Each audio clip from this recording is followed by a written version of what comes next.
Hey everyone, hope you're all having a good day, a good Tuesday. I can tell you I'm kind of beat, I'm kind of tired today. I hope you don't expect a high energy stream. Hey Dan, good to have you here. Dan Miller's the man, everyone. Dan, I think we met one time, I might be totally wrong, but I think we met one time at Wintergrass, just very, very briefly before I did YouTube or anything. I think I shook your hand. I'm not sure if that's true. Yeah, I'm doing great, guys. You met Trey a bunch of times in Nashville. Awesome. You're in Italy too. Yeah, I feel like Trey's got a bunch of international fans. I always see stuff like that. First time live, guitar in hand. Good, we're gonna need your help. Hey Duffy. How's the UK? Oh, I sound like a robot.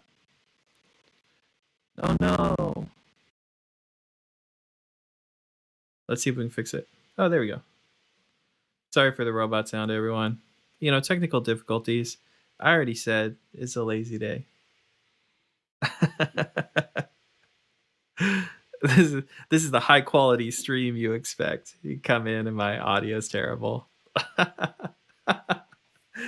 Oh, that's all right. We're still having a good time. That's not true, Dan.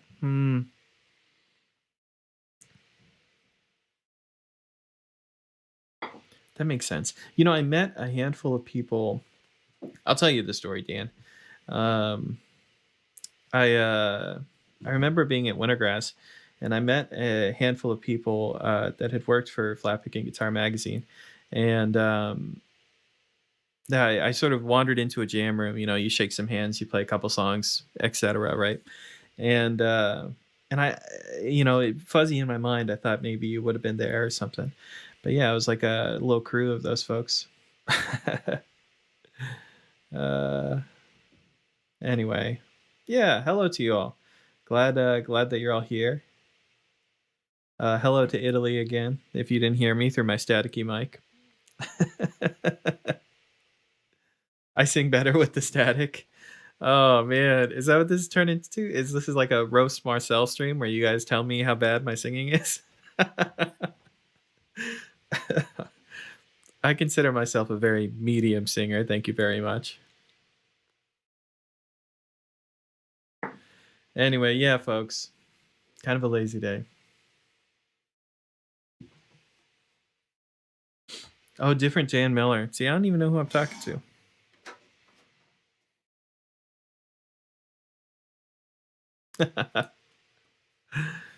Well, you never know. All right, cool. Well, I'm glad you all came. I think we're going to transcribe some Trey Hensley. I was just talking to Trey the other day. I think we might do another video soon, so look out for that. But yeah, right now we're going to try to figure out this Beaumont Rag. Actually, I think I listened to it on like Instagram or something. Maybe he only posted it on YouTube. Maybe I saw it there. But yeah, it looks pretty tough. I listened to it when he posted it months and months ago. But I thought we could try it today because his first pass is pretty close to the melody, so it'll be a fun one. Anyway, maybe let's take a quick listen. Let's just hop in. Let's get into this stuff right away. All right, here we go. Here's Trey. Trey, no whammies, please.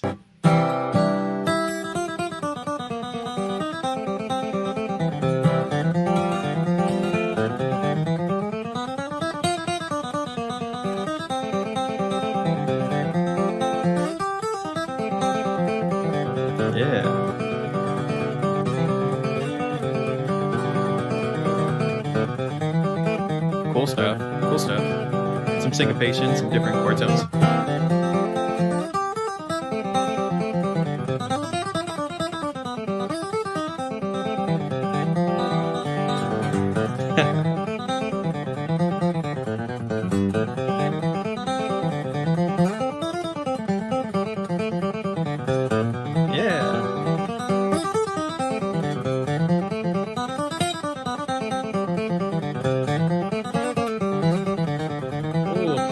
Stuff.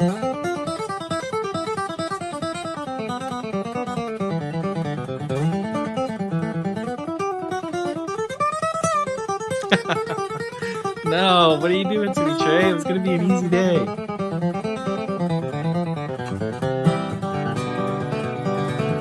Oh, yikes. The lick.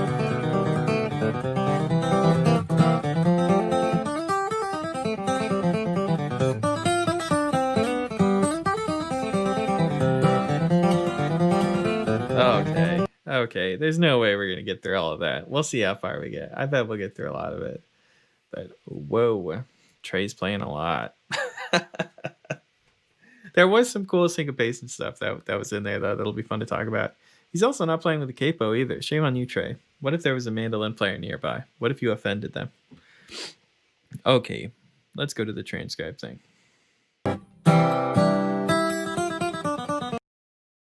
Okay, we'll just try a normal pickup.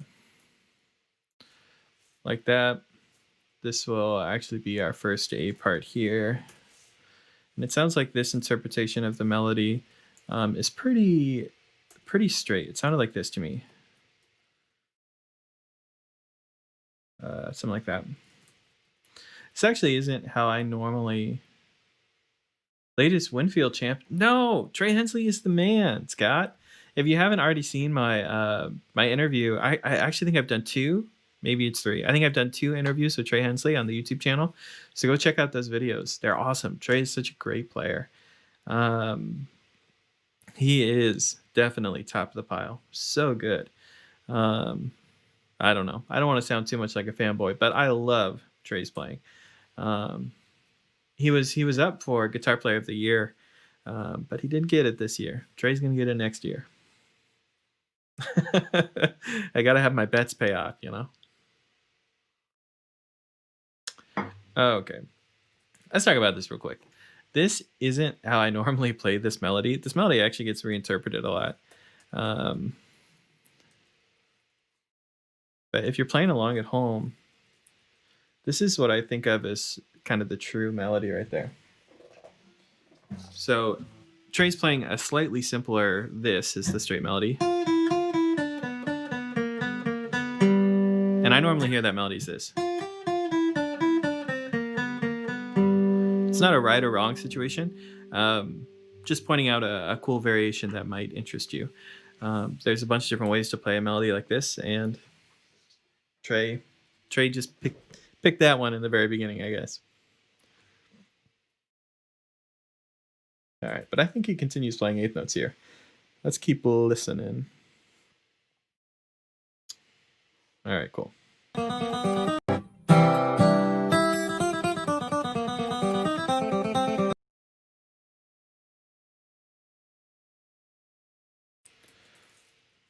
Maybe he's doing the Doc Watson thing for the C chord.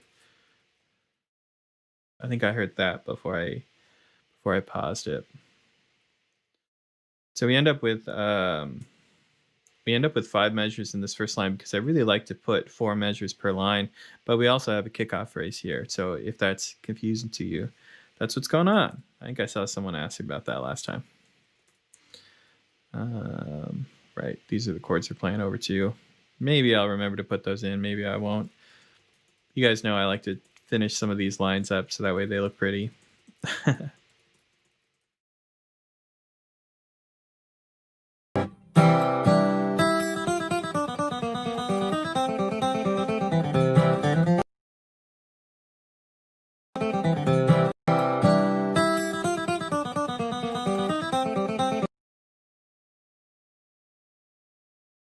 I think he had an open B string in there.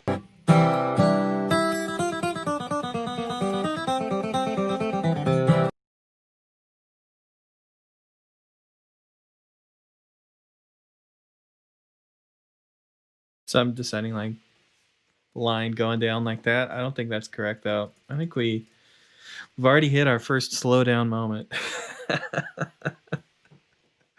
Oh no. All right.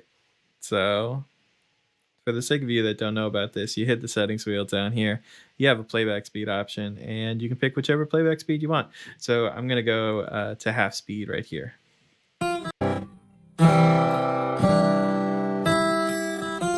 Slow motion.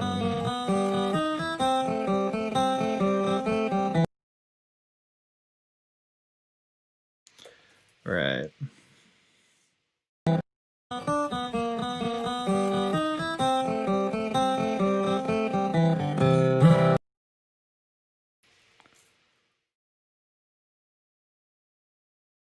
All right, folks, when you see me do something dumb and incorrect, you let me know in the chat so I can fix it, because I am not bulletproof.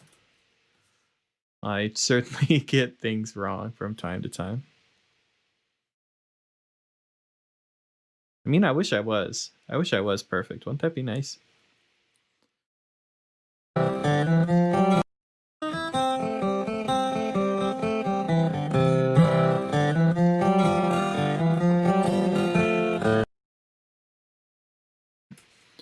Do-da-do-da.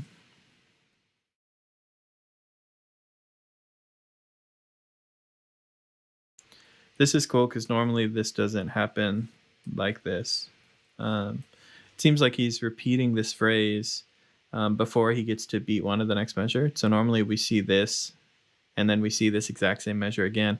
But Trey's starting it sort of over the bar line. Cool stuff. Joe, what are you doing in Mexico City? Joe, are you always in Mexico City? Is this something I don't know about you?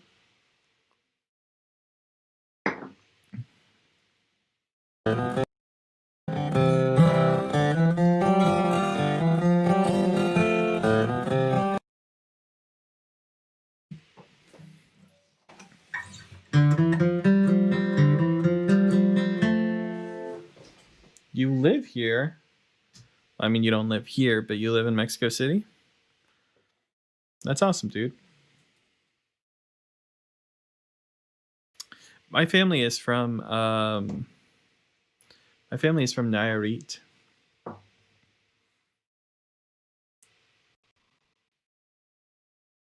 The scene of the crime.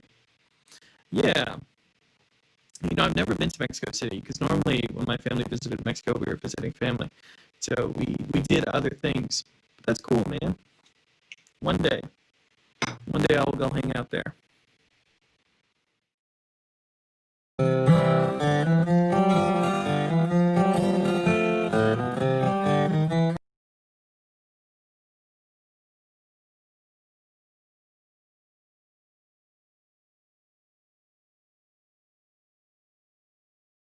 There's a bluegrass community there. Get out of town. No way. I would have expected more of that, God, what's it called? The requinto guitar. It's like the trio romantico. It's not really like mariachi. I assume that's where everyone's mind would go, but, you know.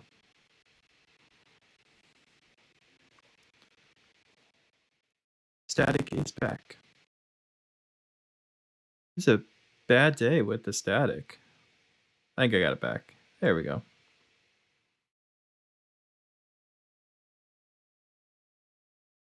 Keep losing my stream. Oh, maybe it's not me.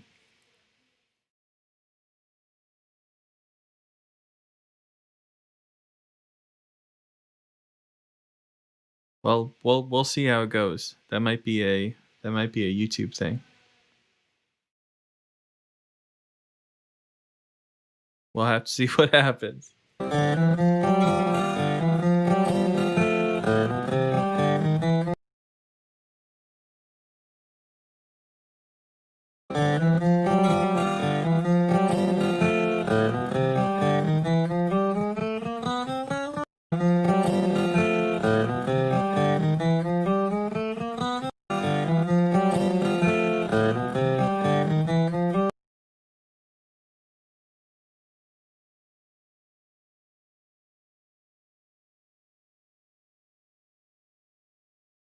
I assume we're going chromatic all the way up to the top. What happens?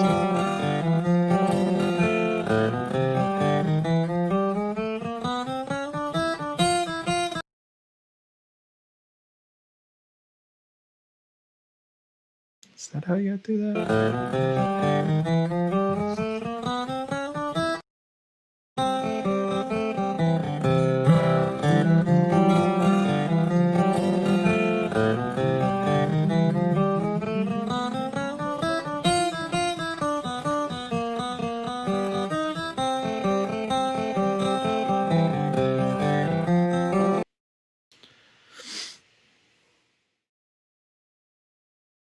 All right. Yeah, just let me know if that static comes back. It's a weird thing. My audio is going through all kinds of hoops and stuff to reach you out in YouTube land, and I'm looking for a solution so it's not a recurring problem, but we'll see. Perhaps your boy is gonna have to finally upgrade to a better computer if we're gonna be hanging out live streaming all the time.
Maybe that.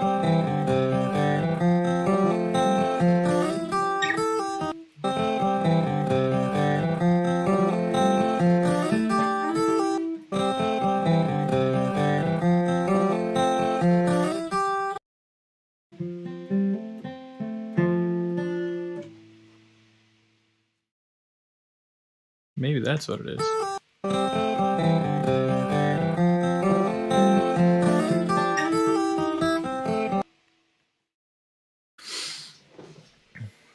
Do I think Trey practiced it note for note or is improvising? Oh, I think this is just the way that I don't think that Trey is necessarily improvising right at this moment. I think this is just the way that Trey knows the melody. He's setting up the melody in a really simple way so he can go back and improvise over it more later, is the hope. So yeah, generally when breaks are structured like that, they're giving us their interpretation of, the straighter melody first, and then he's gonna go on an improvising tear. As far as this arrangement, do I think that he practiced it note for note? Probably not. Trey might have learned this arrangement from a specific person or a specific recording or something. There's no doubt that it's become personal, that he's changed it in some way. Like if you ask me to play Beaumont Rag, I don't remember where I first learned Beaumont Rag. I have no idea. Even the first time I heard it. And I have a different interpretation of the melody than him.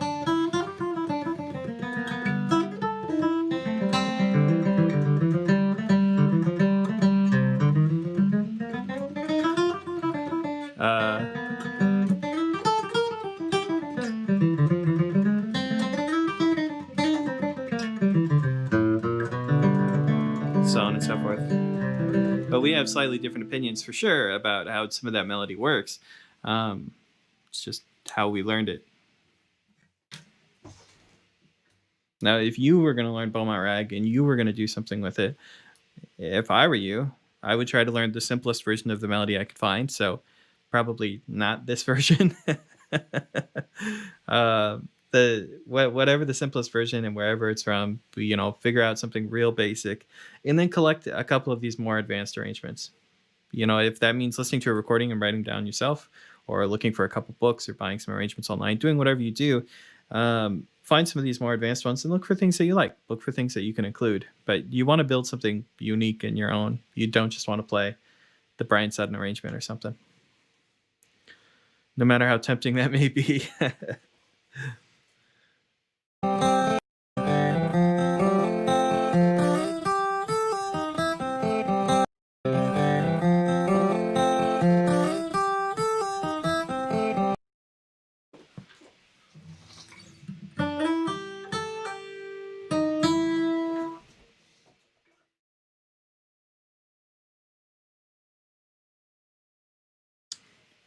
I had to return the 6 string I learned on and all. I have a 12 string now. Yeah, bluegrass on a 12 string is something. Brian Sutton talks about target notes in his improvs. Yeah, for sure. A lot of times what Brian's talking about with the target notes is just how the arc of the phrase is built. So if I look at this top part here, for instance, this phrase right here is what I would call a tag length phrase. So baba doodin da da doodin da da doodin da. That length of phrase happens a lot in fiddle tunes. And in this case, it's connecting a C note to another C note. So just about anything could go here and it would still be meaningful.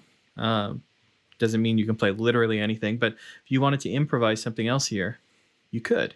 Same goes for a phrase like this. We're starting on a C note and we're connecting up to the melody again. So all of this ascending stuff where Trey just plays a bunch of chromatic stuff, once again, that could be interpreted using that target note kind of approach.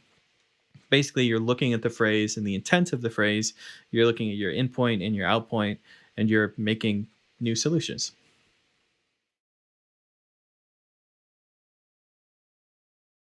Let's keep going.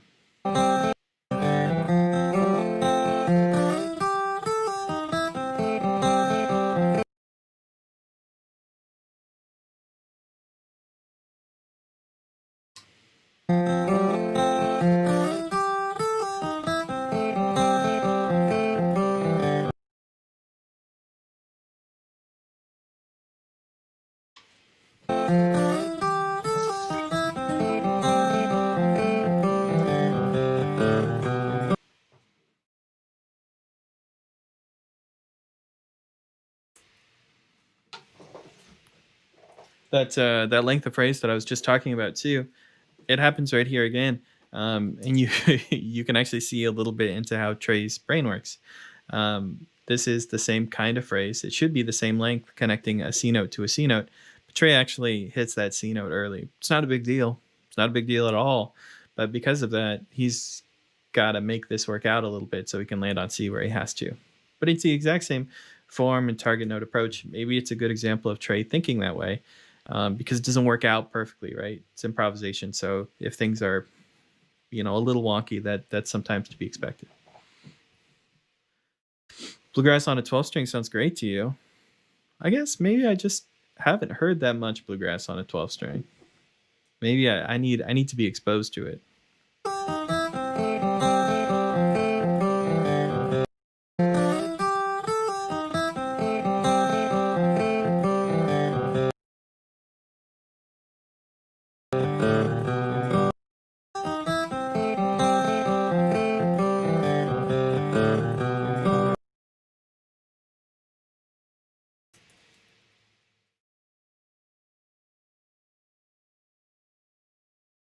Hey, what's up, Mike? Doc has a 12 string album. Mike, buy me a 12 string. Put it on the Lessons with Marcel budget.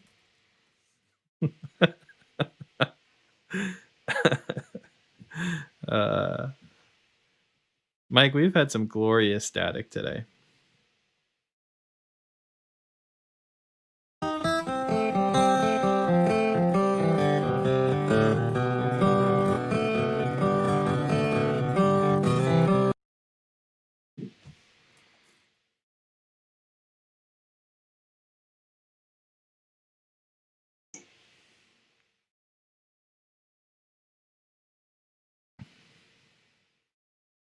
All right, what's going on here? The beauty of improv sometimes is getting out of mistakes and having them make sense. You really have to listen to know where you are. Yeah, when you're following phrase lengths and you're improvising that way, I mean, one of the really cool things is that it doesn't have to be as simple as right and wrong. I think one of the really good things but one of the things that I tell people when they start learning how to improvise is you just have to be okay with everything that you put out there, everything that you play. I'm okay with that. I like that. I stand behind that. And that's a really good idea, or that's a really good attitude to have, because sometimes you don't know what's going to come out of, especially if you're willing to put yourself in that creative, sort of scary place for a lot of people. A lot of people might look at a tune like this and just play a bunch of licks, and they miss that opportunity to have those scary moments, which are such good growth moments as players. Oh, Mike, you're on your break from training at work. Good. Hey, what's up, Trent? I am live. I am here in the flesh ish. Could I take a song and show you how I'd embellish it? Yeah, why not? All right, here we are. I know you said sometime, but I can't resist a challenge. So, I'll do one that I do with students a fair amount. Let's see. What about 9-pound hammer? Yeah, we'll do 9-pound hammer.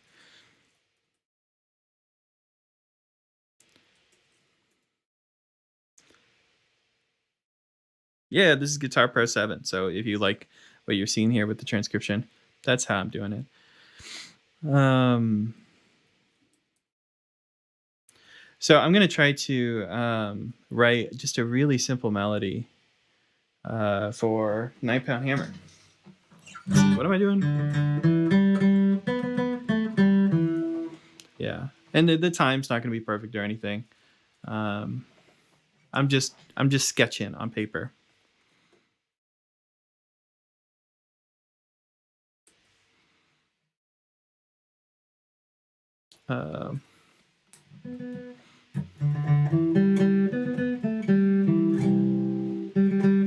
Actually feel that right there. It's funny. Like I can play it on the guitar, but when I go to just write it down, it's confusing. I probably feel that. Buddy for my size.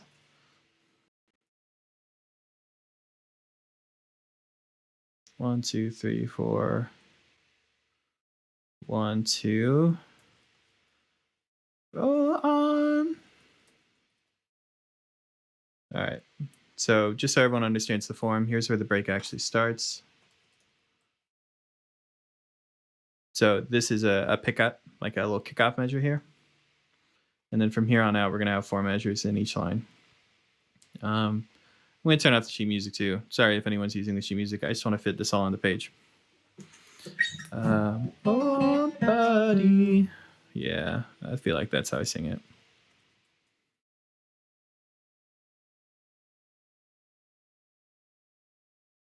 You're so slow.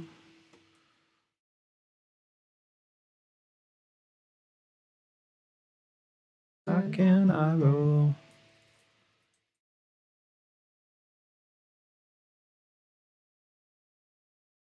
When the wheels won't go. When the wheels won't go.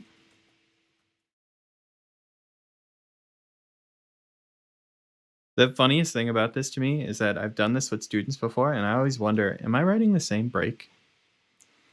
How many notes at a time do you generally play when playing lead?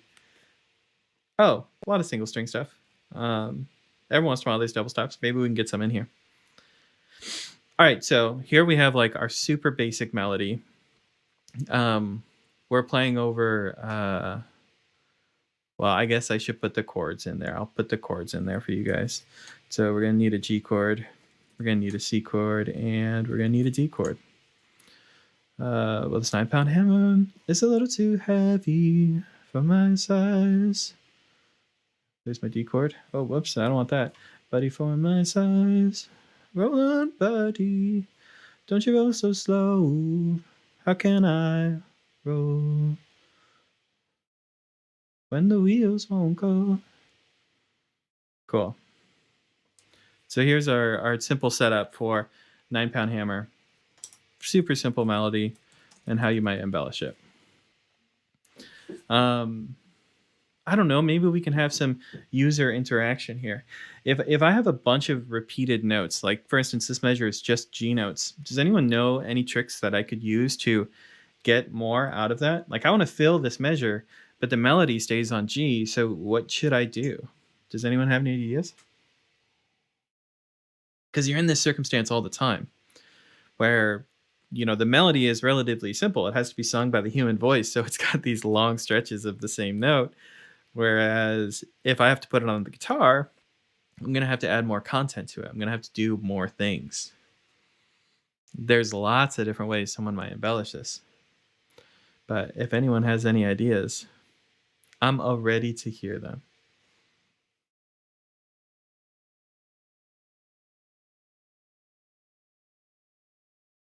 Maybe not.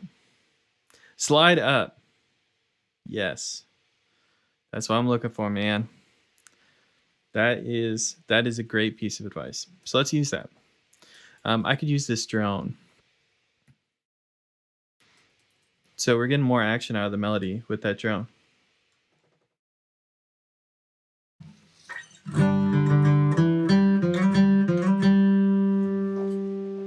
Right? So previously, oh man, what's that doing there? Get that out of there. Get out of my way. Previously I had this. Now I have this.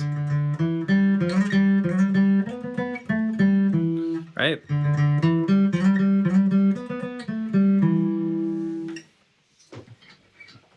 I mean, that's good stuff. That's a good way to start out. Now, I could look at, someone mentioned like Brian Sutton's kind of target note idea. So I could look at the intent of this phrase. It's starting up on B and it's going down to this G note on the start of the C chord. So I might just take the intent of that and I might make something new. Stein pound hammer, Buddha, Buddha. Let's reference that melody that came up earlier too. Right? This is relatively similar to what was there before. We just kind of bluegrassed it up. We used some minor thirds to make it more exciting.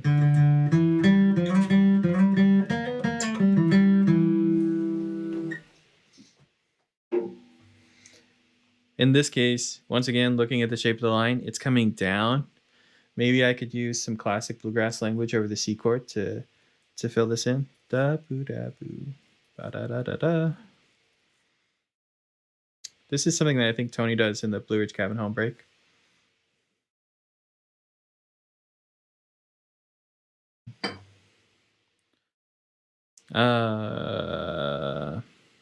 Right. So let's play what we got again.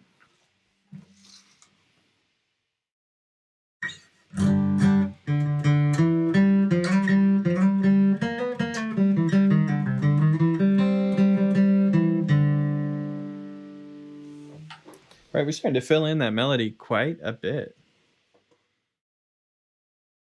I hope this is helpful, whoever asked that question. Before we go any further, I'm going to fill in where I think the G run should go. So I think this would be a good place for a G run. I had all this open space over the G chord. This is another great one, right? Whenever I see, more or less two measures that are free real estate, I can pop this in. Now, if you're playing at a higher level, I would recommend changing this a little bit. Instead of just playing the G run outright, I would reference it instead. So maybe something like this. It's a little bit of a deconstructed G run. We'll leave this one as is, just so we have the variety. Just filling in some space. Okay.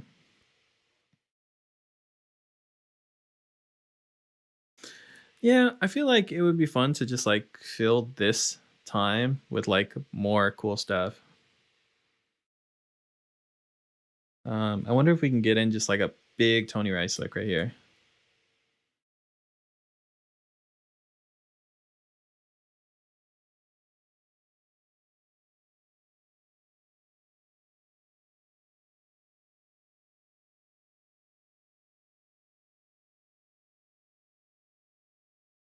This is when you watch me fill in these licks too. I'm doing the same thing where I'm looking at what the line was supposed to do. I'm following that arc.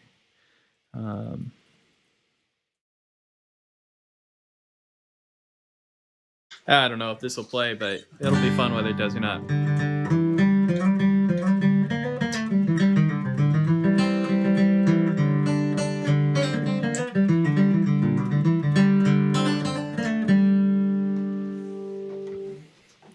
Oh, let's do that again with the guitar cam on. I want you guys to be able to see that.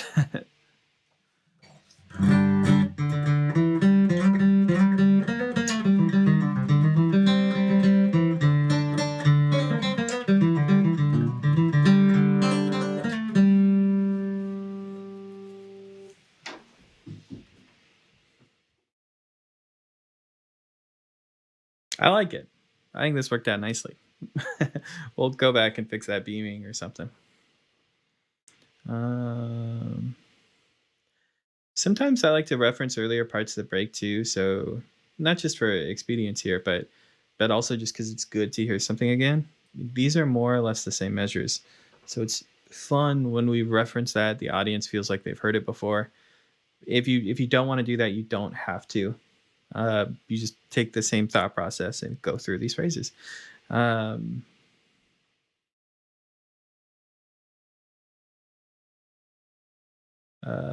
da, ba, da.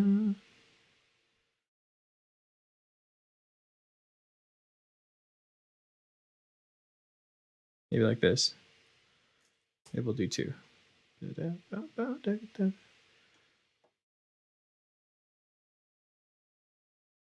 John, I hate to break to you, but this thing is rolling in blue notes. I think I've fit in the majority of the classic ones. I guess I haven't got in a dominant seventh yet, but I'm using a lot of the minor. Oh, I have. There it is. So this is F. This is the dominant seventh of G. This is the minor third of G. It's a B flat. The third of G would be a B. This would be the minor third of the C chord. You could look at this as being a passing tone down to the dominant seventh of D, or you could look at it as the flat fifth of G because we're playing bluesy stuff. There's a bunch of nerd stuff I could say here, but I don't think it's worth going through all that. But yeah, this has a lot of blue note stuff in it already.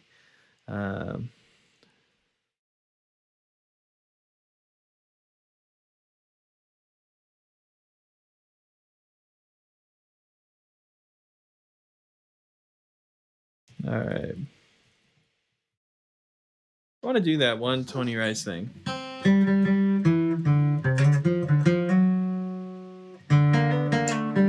Yeah.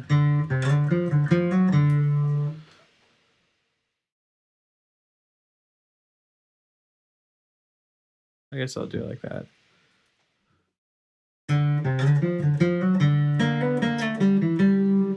And I'll do this one as a hammer on too.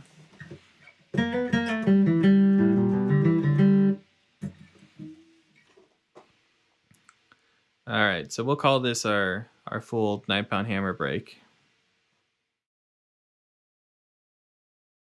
And let's see if I can play it for you.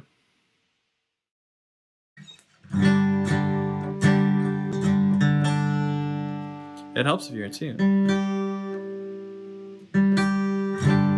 I think that's that poor high E string. What's up, brother?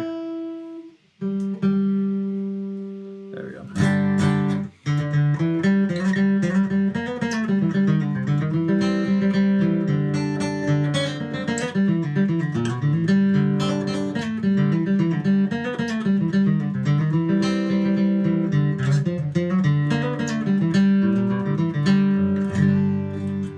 I think I might have changed a measure in there on that play, but that's okay. That's the idea.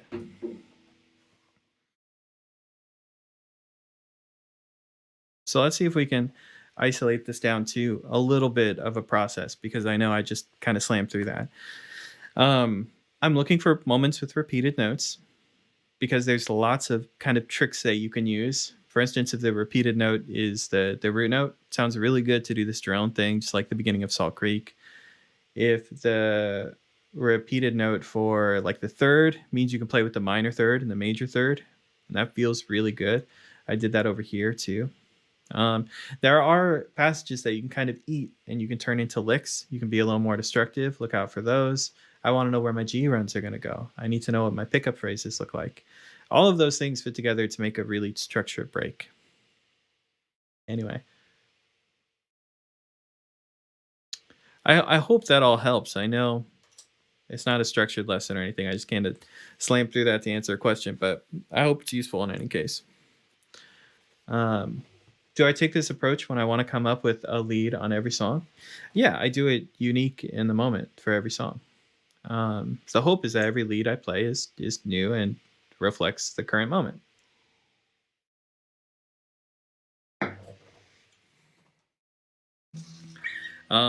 And it also means that I can, kind of season to taste. Depending on who I'm playing with, I might play the break a little bit differently. Right?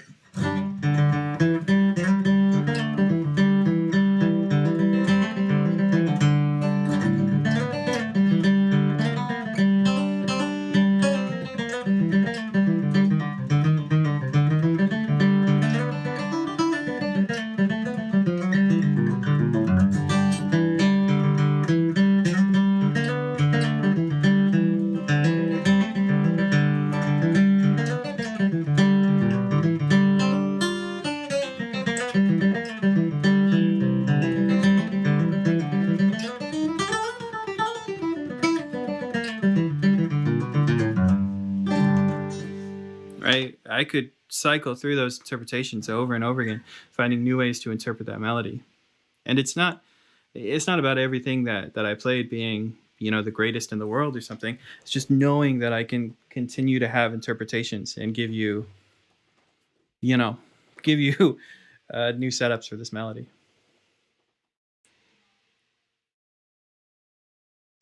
It's a good balance of melody and some fun licks. See, that is where the magic is, and everyone's got different tastes on that.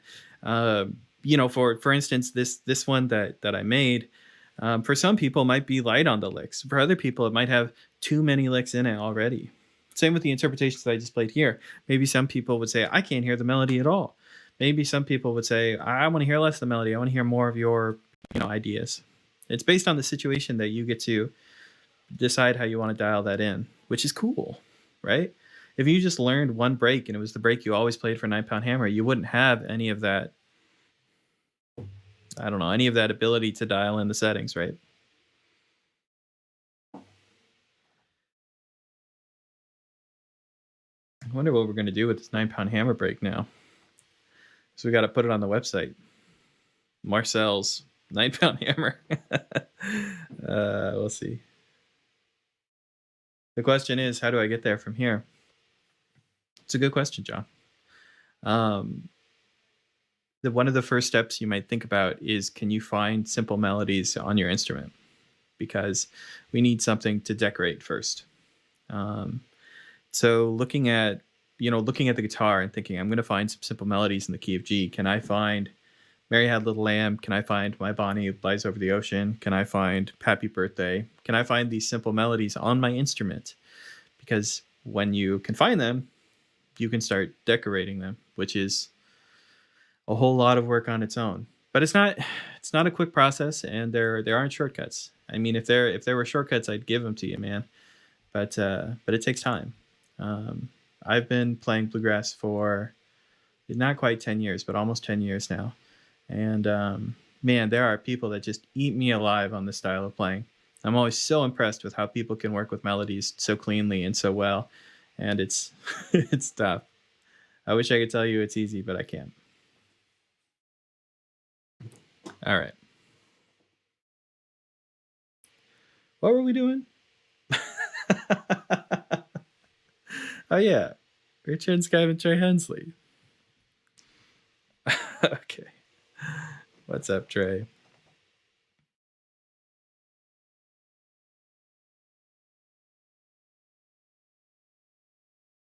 John, if it helps too, there are some other videos that I've made on the topic. There's a video called How to Start Improvising Over Fiddle Tunes. There's a video called Bluegrass Improv Exercises. Lots of people have found success starting with those videos, but it is a process. Like I said, man, wish I could just give you the secret answer.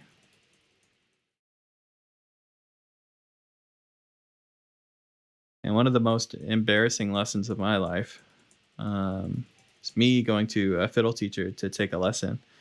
And I was trying to ask her how to embellish a melody. I was kind of asking similar questions to what you guys are asking. And instead I was just like, how do you do that thing that fiddle players do where like you're playing lots of cool stuff and it's like over the thing? And, and I just had this terrible explanation of what I was asking for. And she was a great improviser and she did her best to help me. But I wish I had had the words. Maybe she would have had even more sage advice for me. All right. I'm guessing Trey does this next.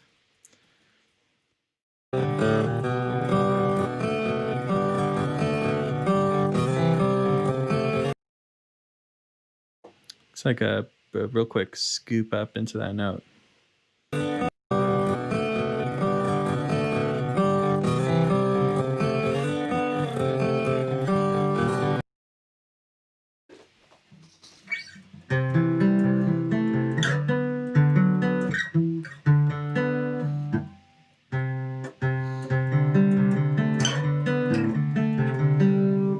See now holding down the third of that C chord?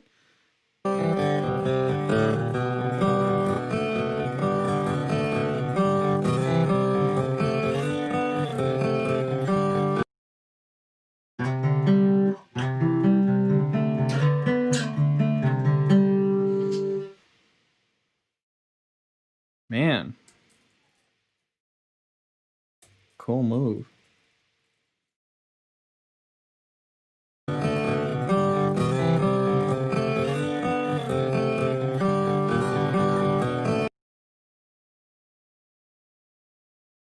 What's up, Mark?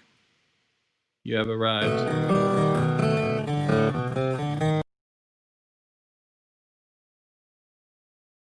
think I'll maybe take that much.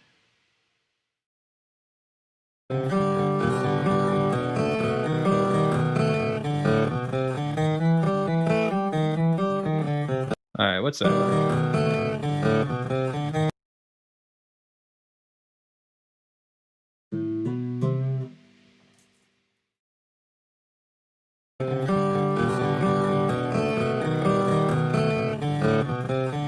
Oh, there's something else in there.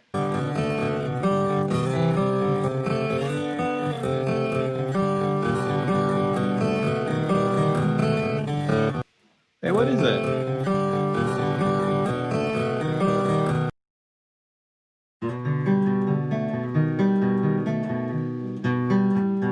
Whoa, Trey, you got ideas, man.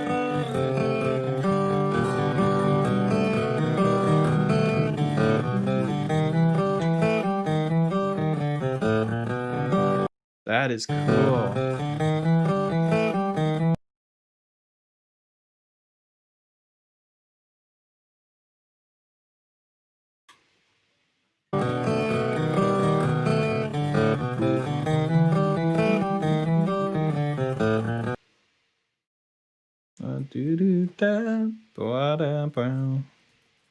Minor third. Is that a pull off?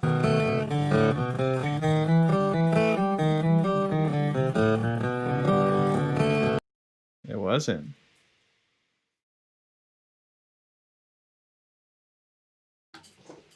Oh, sorry to hog the time. Do you think Trey has played those licks before in other songs, or is he coming up with something totally new? I don't think he's coming up with something totally new. I think these are definitely derivative of things he's played before. But it's kind of what we're talking about, how you always reinterpret a little bit. Here, let's find some prime examples. So right here, this lick that he plays, maybe let's just memorize how it starts. 1, 2, open, 2, 1. And if we go down here, here's that same phrase again, right? In fact, this entire phrase is the same. Maybe he totally meant to do that. Maybe he didn't. Now we look over here. This is very similar. This phrase is alike, but it's not the exact same phrase. That's kind of where the magic is, right? Where, we have this like ascending chromatic lick that moves upwards, but he's got other ways that he can move upwards, right? It doesn't have to be like a totally new magic idea. It can just be derivative, just be slightly different. So a lot of times just slightly different, especially to you as the player, will feel totally different to the audience. Not that that's what it's about or anything. It's not like you're specifically trying to please someone in the audience or something.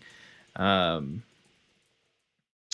yeah, the ideas don't have to be carved into a stone template. GP7 question: how do you set the stems so that they do not extend onto the staff when in tab only display? I can never find that option anywhere. Yeah, man. Let's see. How can I show that to you real quick?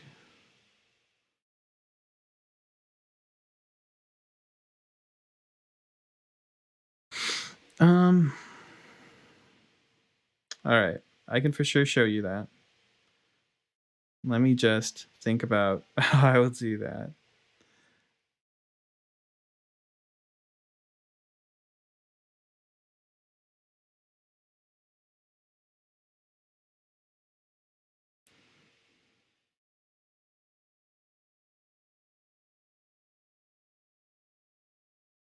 Okay.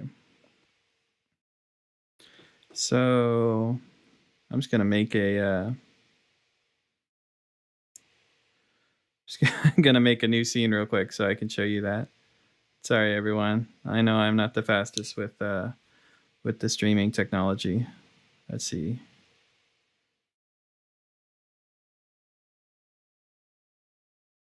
Okay, so I think we should be able to.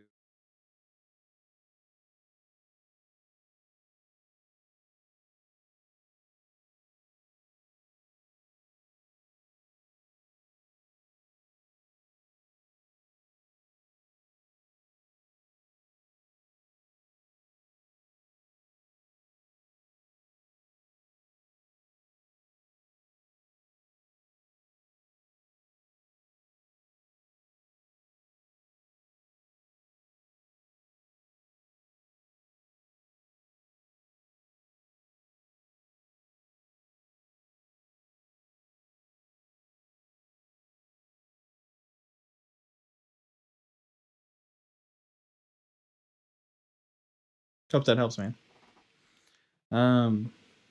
It is a very cool cross-picking line. That's kind of how it's standardly played, though, Beaumont Rag. He's got some cool ideas in there, though. That B7 thing is really neat, and sliding up to that sort of like D suspension or something over the D chord. I guess it's not even suspended. Sometimes it's learning different phrases, and you find ways to mix them in. Your finger hits the wrong note, but you like it, so you keep it anyway. Yeah, that certainly happens. Oh, man. John, you say that as a joke, that someone hits a wrong note and I transcribe it and everyone plays it that way. Sometimes I do grab notes that people obviously hit on accident, but I think it's an important part of the break, and yeah, hopefully I'm not making too much of that happen.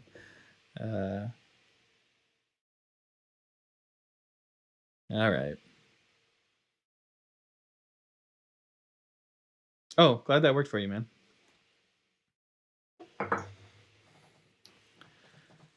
All right.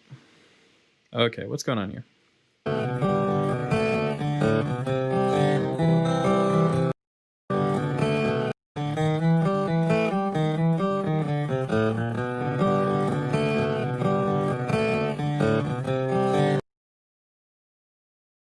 Okay, so seems like it's one of these.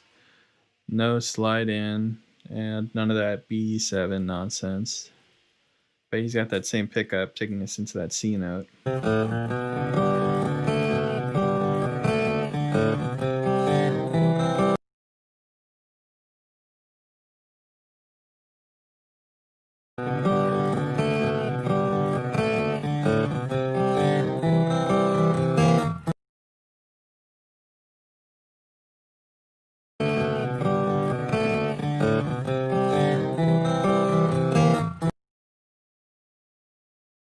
So you just go down like that.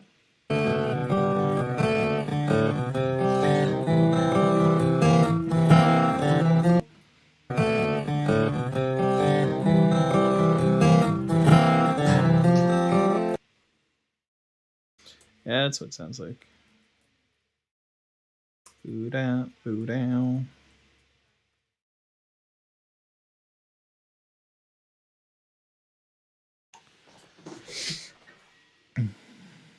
Oh, the E flat and the cross picking break? Yeah, you're talking about this note? Let me tell you a little bit about that. That is not an E flat. It's a D sharp. And I know there's a lot of people out there that are probably like, Marcel, E flat and D sharp are the same note. Let me tell you why they're not the same note. So if I'm spelling out a scale, my hope is that I get one of every single note name, right? So as I go through the scale, I should get, a C, a D, an E, an F, a G. Whether that means flat or sharp, I should get one of those note names. So if I was going through a B major scale, for instance, I would have B major, or excuse me, not B major, B natural. Then I would have C sharp, and then I would have D sharp. Now, if I had E flat, if I had B natural, C sharp, and E flat, I never had a D. I never had a D note that was named in there, so it can't be that. You think about that when you name chords too. A chord, like in this case, this little B7 that crops up, it can't have a B, an E flat, and an F sharp in it. Not only because we're mixing flats and sharps, and that's kind of a no-no, but because that wouldn't make sense note name wise. Normally B chords have some kind of B, some kind of D, and some kind of F, because we're skipping every other note. We skipped C, Anyway, I hope that helps. I'm not trying to come down on you or anything. I'm just trying to let you know because someone made fun of me when I made that mistake one time. So hopefully no one makes fun of you.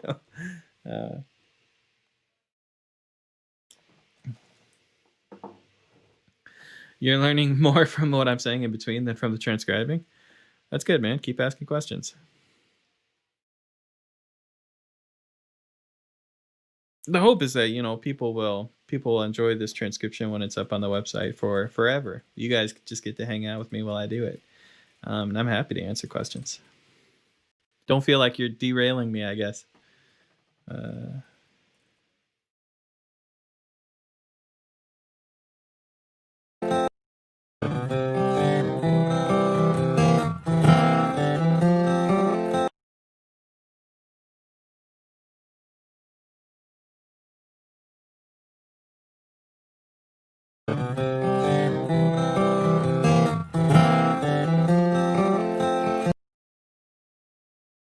You know what's funny is that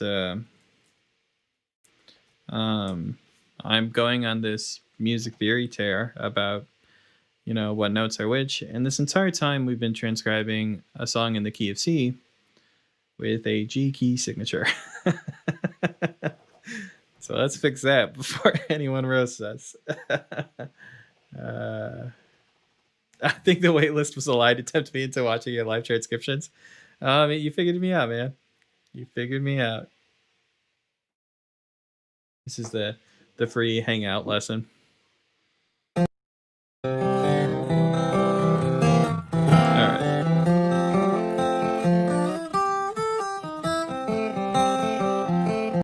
This sounds very similar to how he ended this whole thing last time. Let's see if this is just identical.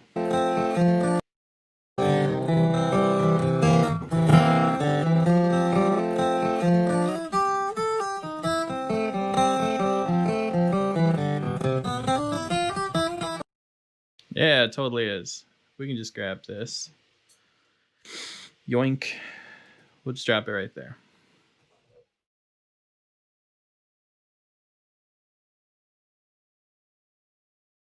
So flat 6 is okay in C. What are you thinking? I mean, in the key of C, a flat 6 would be an A flat. I'm not sure we've had an A flat here.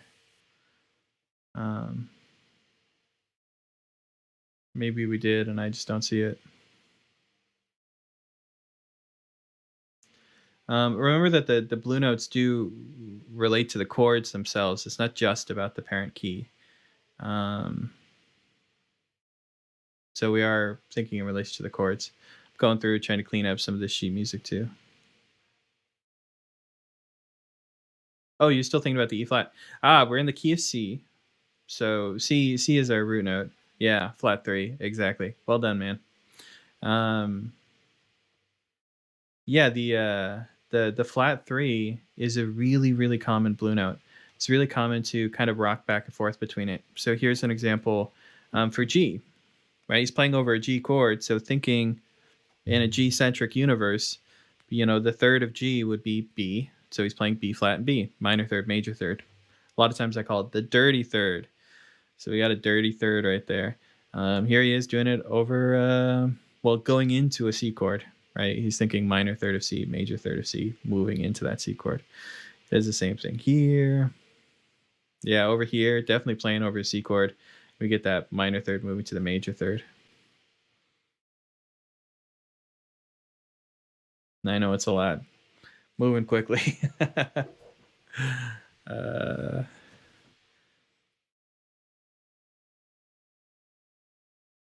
What chord should we write for the turnaround? I think I'm going to write the simple bluegrass turnaround. I don't think I'm going to write the fancy turnaround.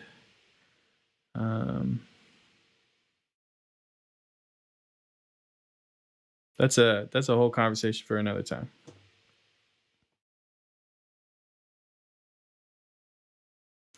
We'll just go with that unless someone severely complains.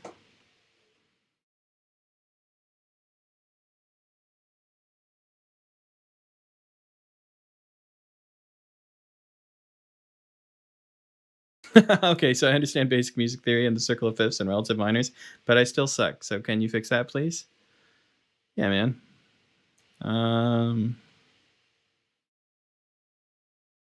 Why don't we have a real quick, practical theory lesson, maybe?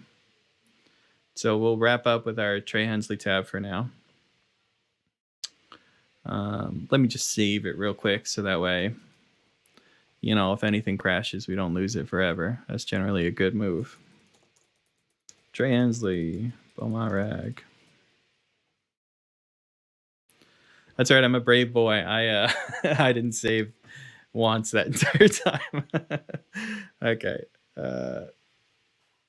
Oh yeah. See, here's people complaining about the turnaround. Yeah, I know. I'm sorry. You will literally pay me for lessons, man.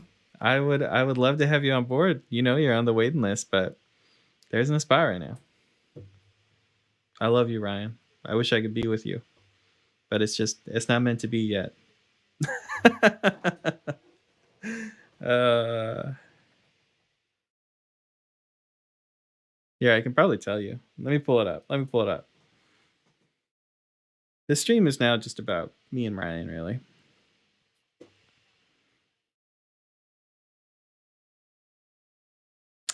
All right, real talk, Ryan. I will tell you right now, 1, 2, 3, 4, 5. You are 5th on the list right now. And in my schedule, I have open spots for maybe 3 people that I'm trying to schedule with right now. So you're real close, man. I'm not yanking your chain. You are real close. All right. Here we go. You understand basic music theory and circle of fifths, relative minors, but I still suck. Can you please help that? Okay, here we go, man. Here we go. So if you're asking, please help in terms of like improvising, let's get you started.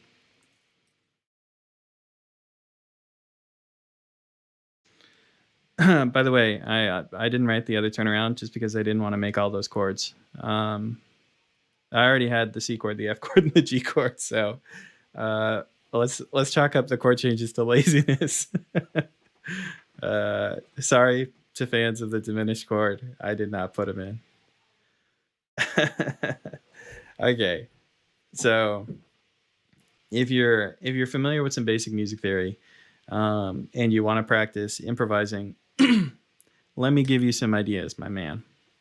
So one thing you might do is to take this G major pentatonic scale that you've probably seen a million times, you're probably super sick of, and you can take these minor thirds, which you're probably also very sick of. And you can also take some of these dominant sevenths, which you're possibly less sick of.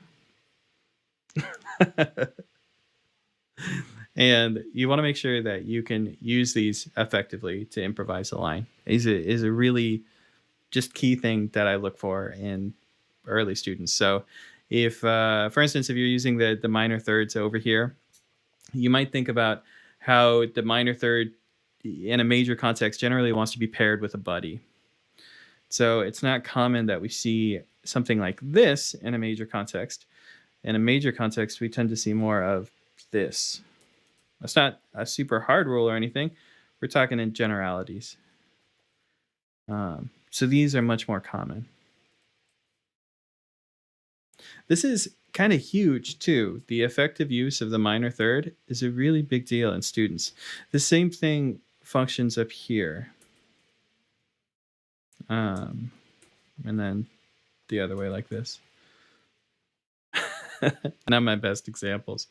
So if you can make a line with this and then just include these snippets every once in a while, you're actually well on your way to improvising. I don't want to, I don't want to hype that up too much, but you can make a lot of really neat things with just these simple statements.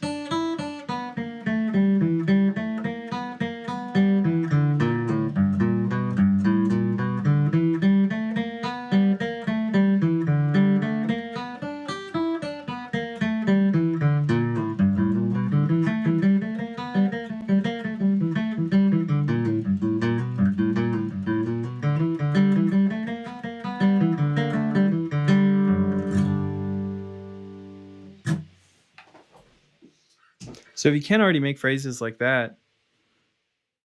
we'll start there. All right, folks.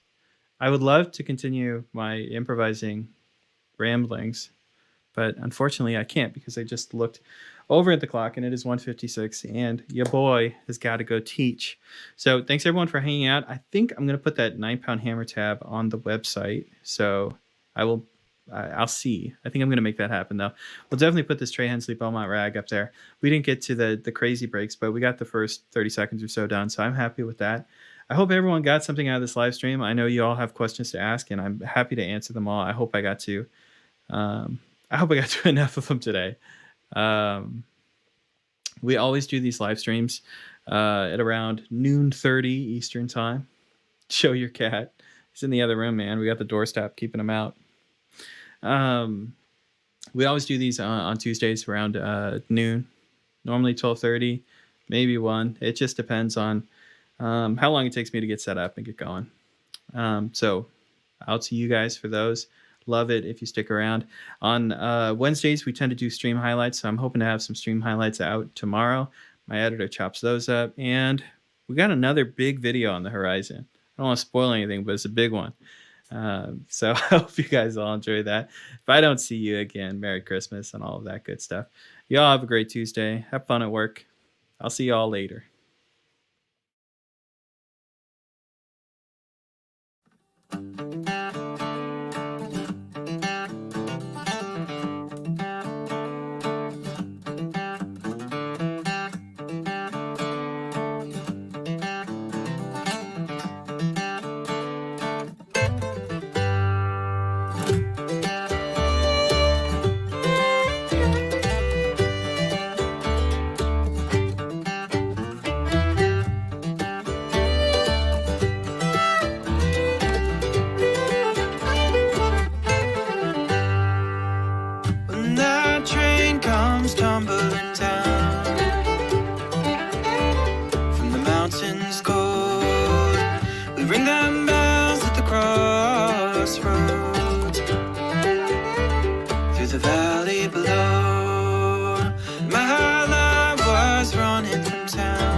She was for Birmingham. We were lovers and the town knew it well. We thought no one would tell. The night she was leaving, he heard about me. She died because they told him. He silenced the bells.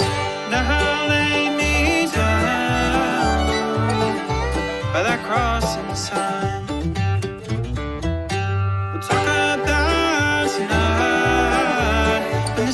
Train took the life of that old beggar boy and the bootlegger's wife.